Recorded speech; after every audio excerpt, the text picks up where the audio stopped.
Tonight I'm playing through a vintage, probably the late 70s Fender Twin Reverb. And this amp came to me today to get looked at, just to kind of go over it, maybe do a tune-up on it. So I figured I'd play through it for a little while, see if I hear any odd noises, and you know, kind of try to pinpoint what it might need from an audible standpoint.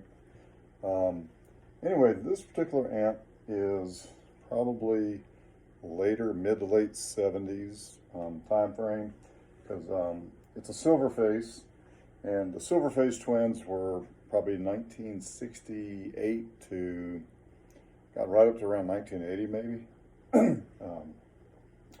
One way you can kind of tell these amps, you can kind of get in the ballpark of when they were made, is the master volume. So the early silver faces did not have the master volume. I believe 1972 was the first year they started to put this on here. And then they also came out with a push-pull master volume, which we have a push-pull. So that's why I tend to think this was probably more 76, 77 time frame. I actually used to have one of these many years ago, and I wasn't a huge fan of it, to be honest with you, but after playing this one, I'm starting to come around, really like the silver face model. A lot of people are not big fans of silver face amps. I actually like them. I've got a 69 Super Reverb sitting over here, kind of hidden away behind some other gear. 1969, so it's one of the early silver faces.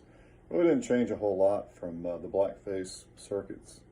So I'm really a big fan of that amp.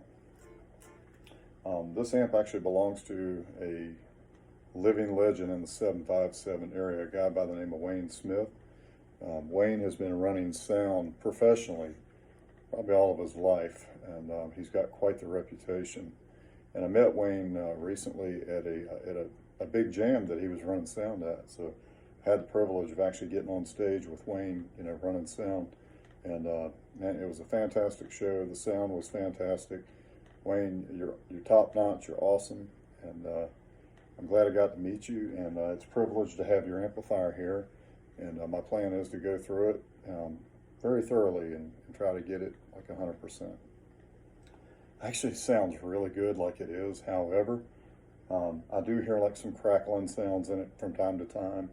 So I'm sure all the pots and the jacks need to be cleaned, and also the circuit board is going to get they're going to get the treatment as well.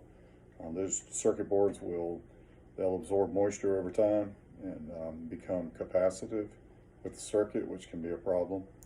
So but anyway, we're going to go through it and make it rock and roll. I mean, right now I think it sounds fantastic. You know, the clean tone is really great on this amp, and so So you just kind of heard some sound clips there of what this thing does. And the only thing about the Twin was back in the 60s and 70s, people were playing on big stages with lots of stage volume. So these amps compared to like the Marshalls, and of course you got a Soldano up here. The big stadium type amps, which is basically what this Fender Twin is. It's 100 watts, it's really heavy. It's terrible for gigging with. If you're playing small clubs, it's just not usable. However, when you can get it like outside in a big venue where you can open it up, oh my God, it sounds fantastic. And the cool thing about this amp is it's got minimum effects to it. It does have reverb and it has vibrato. So I was giving you a little taste of that vibrato here, and I'll let you hear just the reverb.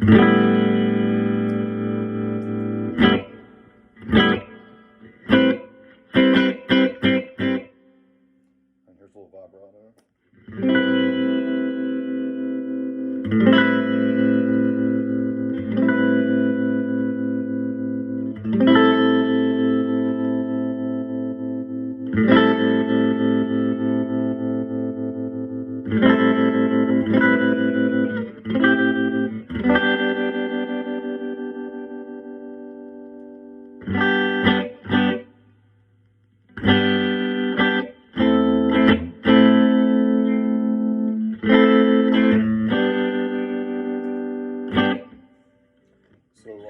Another cool thing about this amp, a lot of people hate the master volume versions of these amps, but I'll tell you what you can do with it.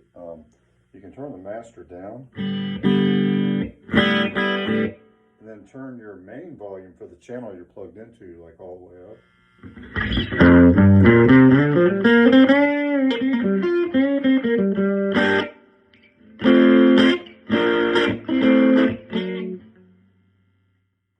Down some more, it's really loud.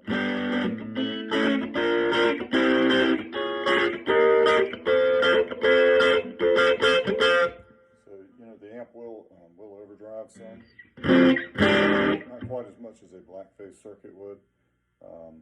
But this amp, it'll still get it'll get a little hair on it if you want some. I tend to turn that down a little bit. I think all the way up, it's a little too harsh sounding.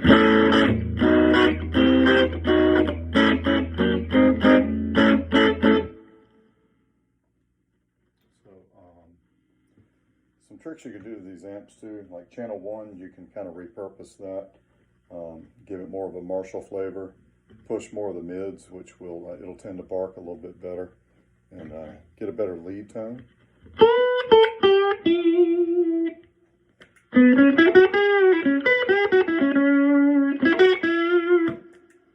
And these amps take pedals really well. Great pedal platform amp. I'm not sure if this has the original speakers. There's no decals on the magnets, so I haven't really looked into that yet to see what's in there. It does look like the output tubes are fairly new. Hard to tell, but I will check the bias on them.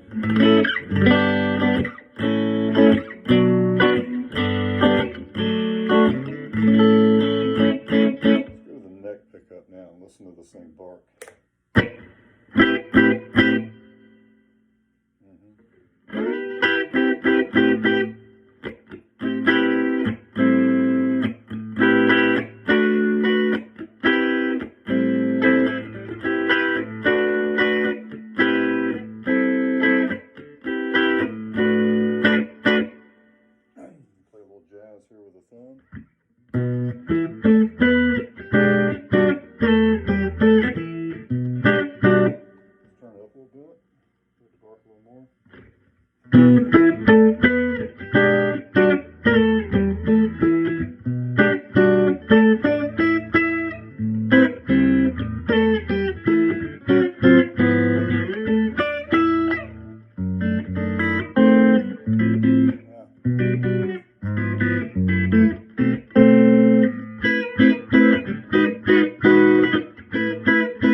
warm sounding for jazz, for like that Wes Montgomery sound.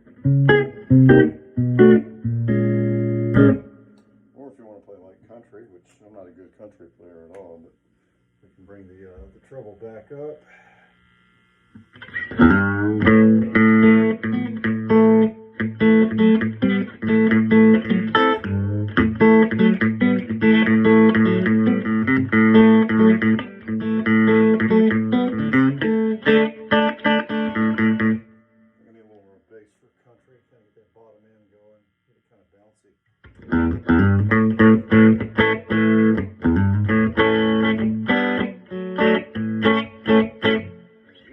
Country amps. A lot of people use these back in the 70s for country music, and these and super reverbs. The Twin, especially because of the 12-inch speakers, you can get so much of that bouncy bottom end out of these, and they sound a killer. Tell you what else these are great for is pedal steel players. I think a pedal steel sounds fantastic to a Twin reverb, and also a super reverb at that. So anyway, so glad I got to demo the amp for you. I'll probably do another demo once I get the amp cleaned up and go through it and do an overhaul if it's required. Then we'll do another comparison and see what the amp sounds like from there. We'll talk to Wayne and see if there's any mods he wants to do to it. I like the Marshall mod on channel 1, just makes the amp really versatile. And with being a later 70s, they're not as collectible, so you can mod the circuits out, and you're not going to lose any value on the amp. So anyhow, so anyway, so here we are at the amp garage tonight, and appreciate you guys stopping by and taking a listen. Oh, let me talk a little bit about this guitar first. This is a Paul Reed Smith, American made. It's called a S2 model. Really pretty guitar, mahogany top, and it's really one thick piece of mahogany.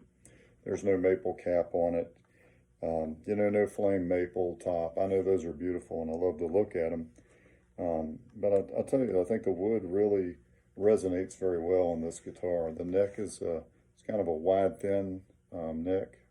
It's got locking tuners. Somebody has changed the pickups out. These are not PRS pickups. They are some Seymour Duncans. I don't know what model they are. I haven't pulled them out to look at them. They sound pretty good though, so I think I may just leave them in here and play the guitar as is. But I really like the finish. I like the color. The wood feels kind of, you can almost feel the grain on this because it's a satin finish. But yeah, it's PRS S2 model.